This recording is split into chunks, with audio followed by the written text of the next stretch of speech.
that gas exports has tripled wholesale gas prices in Australia and doubled electricity prices.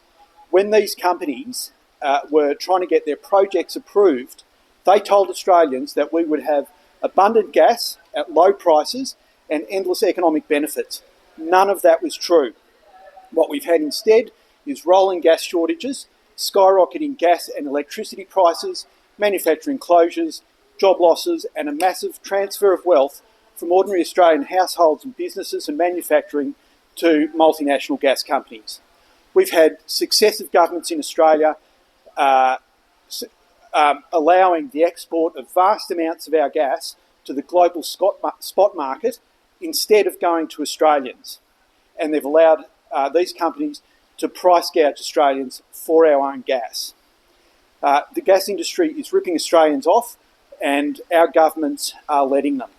There's a simple solution to this that can be done tomorrow, and that is that the federal government stops the export of Australia's gas to the global spot market and requires it to be supplied to Australians instead. We don't need more gas reviews. We don't need thousands more pages of ACCC inquiries telling us what we've known for years and years, and we don't need more consultations with the gas industry because they run absolute rings around Australian governments and have captured our governments.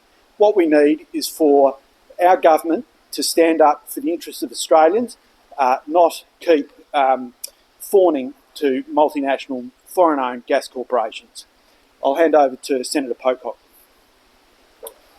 Thanks, Mark, and I want to thank you and the Australians for your work on this. The major parties have sold the Australian people out. They've sold us out to big multinationals that are making an absolute fortune off our gas. This is a scam. What is happening is our natural resources are being sold off, given away, shipped off overseas, and we're not seeing the benefit of that. We're paying international prices for our own gas, and we're not even getting a return through things like the PRRT, which the latest forecast show is actually going to decline. This has to stop. We need a government with the courage to actually stand up to multinationals and say, we're going to put Australians first. You don't have to risk sovereign risk. You don't have to create sovereign risk. You don't have to renege on contracts. All you have to do is say uncontracted gas is staying in Australia. It is going to manufacturers, to businesses, and to households who are under a huge amount of pressure at the moment. This has to end. And until we actually have more people in this place who are going to make decisions for the Australian people and not for donors, not for multinational gas corporations, this scam is going to continue. So many Australians in the last few months have opened their gas and electricity bills and just emitted a squeal of horror. We are paying far too much for electricity and gas in this country. We're repeatedly told by the government and by the gas industry that we need more gas facilities. It's not true. The east coast of Australia is swimming in gas. We use more gas preparing our gas for export than we do on the east coast of Australia. We are paying high prices for gas and for electricity because of decades of policy failure by governments and because of gouging by the gas industry. We need to take control of our own domestic gas production. We need to make sure that Australians can access that gas at affordable prices. It's only reasonable. But we need the government to have the courage to act against multinationals who are gouging us to protect Australians. Thanks. My name is Cassandra Goldie and I'm Chief Executive Officer of the Australian Council of Social Service. And I want to thank the Australia Institute and colleagues for this really important latest analysis about one of the big problems that we have with energy policy in Australia. Today, I'm here representing people out there who every single day are worried about whether or not they can afford to keep the lights on, whether or not they can afford to heat their home, whether or not they can afford to allow themselves to live with a level of basic dignity because of the size of their energy bill. This week, ACOSS has been out with community sector organisations all over Australia saying we must have strong, fair action on climate change. Don't get me wrong here. We want to see an energy transition. But we also know that for us to be able to do that well and to look after people and communities, we must pull every single lever that is available to us. The reality is that we've got still many people who are relying on gas supply.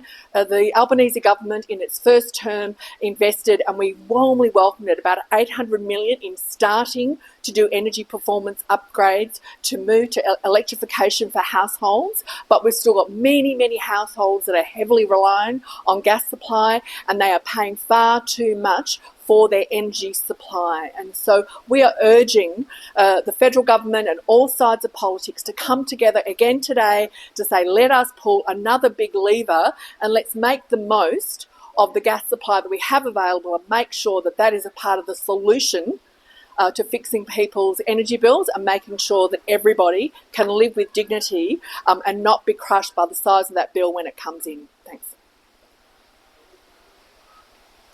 Thank you. Difficult to disagree with any of this so far. My name's Geoff Crittenden. I'm the Chief Executive of Weld Australia. I'm representing manufacturing today. And I hope in 2 years' time I'll still be representing manufacturing, because unless we do something about the input costs to business, we simply will not have manufacturing in Australia. Now, you may think I'm scaremongering, but I spend a lot of time talking to industry, and everybody is complaining about the high cost of energy. I was out at Dux, the people that make water heaters, the other day, and their bills have trebled over the last 3 years. How can they be competitive with cheap, subsidised imports from overseas while we've got 3 times the energy input that we had 3 years ago? It's insane. We have to do something about that. We will not have a manufacturing industry. We are already 105th in the world behind Botswana. We need a manufacturing industry because every successful economy in the world has a strong manufacturing industry.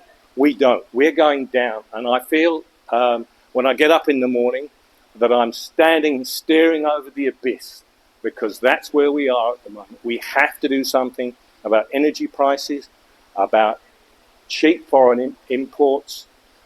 We have to regenerate our manufacturing industry if we want to have a strong economy and jobs for our kids. Thank you. Thanks. Yeah, we're happy to take questions if anyone's got any. Marka, you say you want to reserve spot market gas for domestic use. Is that enough to bring down gas prices, or do you want to see more? You want to break up the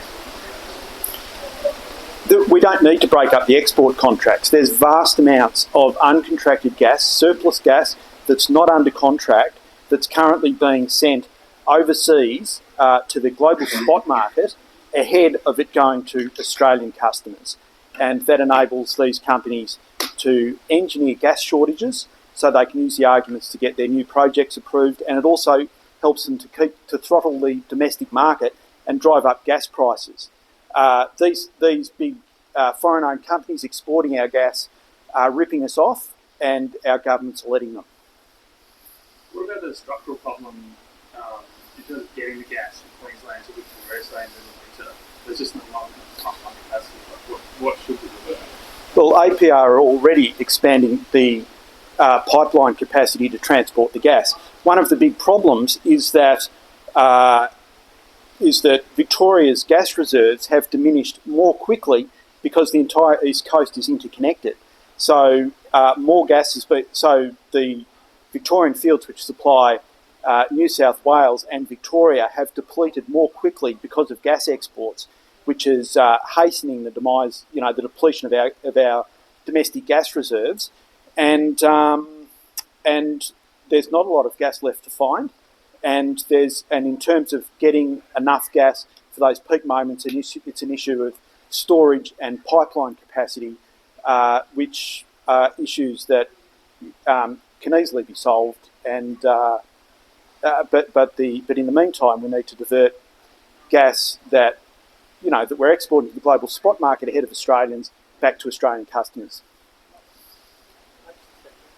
Here's the writing here. Patrick comes from the Guardian. That's a question around, does this involve no new gas fields then? Or is this an argument that we have enough existing gas and we don't need to produce any more gas or explore any more gas? It's maybe a question also for Senator Pocock. Yeah, do you want to answer that? Well, I mean, yeah, go for it. I'll jump in. Yeah. We export 80% of our gas. We do not need new gas fields. We are one of the biggest gas producers in the world, the third largest exporter in the world. We have got vast amounts of gas, and the problem isn't that we don't have enough gas. The problem is we're sending our gas overseas, often to countries who then re-export it at a profit. None of these gas exporters have ever paid we're getting very little out of it. None of these gas exporters have ever paid petroleum resource rent tax. They get most of the gas that they export for free. None of the big gas export projects operating in Queensland, up to the latest ATO tax transparency data, have ever paid corporate tax. We are absolutely getting ripped off. We need to keep the gas in the ground so it can supply Australians over the decades to come to the extent that we need it, because gas demand in Australia is in decline. I think it's so clear we've got enough gas for the transition, and we're being totally hoodwinked by these companies. You take Inpex, for example, exporting our gas, not paying petroleum resource rent tax, somehow not paying much corporate tax at the same time. And then we've got the Japanese government, who last year made over $1 billion re-exporting our gas, saying, Australia, you need to bring on more gas. And we've got to, the two major parties just happy to bend over backwards and just say, yeah, sure, whatever you want. And I think, the ICJ ruling that came out recently is a big warning for Australia. We go down this path of expanding the fossil fuel industry at a time where we know the consequences of that. We're going to have Pacific Island nations taking us to court and saying, well, time to pay up. The gas reservation policy in the East Coast is not sufficient. Well, we don't even need one, it's my understanding. Uncontracted gas is way more than our projected shortfall. So they'll dance around and everything will lead to we need more gas, because that's what the industry wants, because they're making a lot of money and not paying us for our gas. That's not the reality of the situation. Senator Pocock, what's your sense of the popularity of the gas, of reserving, export gas for domestic use? So ordinary Australians seem quite happy with that idea. What's your feeling? No, I think Aussie punters are starting to realise that we've been scammed.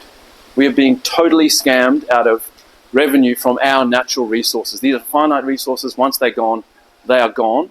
And the major parties are happy just to give them away for, some sweet plum jobs after politics and some political donations. This is total madness. This is insanity. And I think more and more Australians are starting to go, well, okay, let's look for alternatives to the major parties. Yeah. I've been really conscious in the last 4 years of the slow dawning realisation from Australians of how significantly we have been duped by our government, by decades of policy failure, particularly on gas. And I found in the recent election campaign that every time I said the word gas to a middle-aged man, steam started coming out of his ears, because people have realised that we are not getting anywhere near just rewards for our huge gas exports, that we're being done over by multinationals, but also that our governments have failed us again and again and again. Every time one of us opens up bills for electricity or for gas, we are seeing evidence of government failure. And Australians are realising that. They don't care how we get gas into their homes. They just want to know that there will be a reliable and affordable supply of gas until we make an effective transition. They want us to do that. They want us to transition. They know that in the next 10, 15, 20 years, worldwide gas demand will fall. And so new developments like the pipelines from Queensland could well end up being stranded assets. Australians don't really care about the mechanics. They just want to have access to affordable gas until we can make a just transition to a net zero economy. Can I just want to make a really clear point here about the winners and losers out of this? We represent the ordinary people out there on low incomes, on modest incomes, who are struggling to cover the cost of their housing, to pay their energy bills, and to be able to live with a level of dignity. Now, there are people out there who have significant wealth, have already used all the best of technology, they've transitioned to renewables, they're actually generating energy, and they've dramatically reduced their energy bills. But we have all over the country people who are not in a position to do that themselves. Now, I talked about the important commitment from the Albanese government in the first term to invest in energy performance upgrades. But that at the moment will only get us about 25% upgrades to social low-income housing. We've got thousands and thousands and thousands of people out there who cannot do this without further support and are heavily reliant on gas supply. So I really urge all political parties to get behind doing whatever we can to both tackle climate change, to make sure that we are not generating more carbon emissions into the atmosphere, but we are making the best we can of the gas supply that we've got to bring down those prices for people who are going to be relying on gas because they cannot afford yet to transition to the renewables that we need. This is a part of the transition plan, and it must not be missing in action, and we've waited far too long for it. Thanks.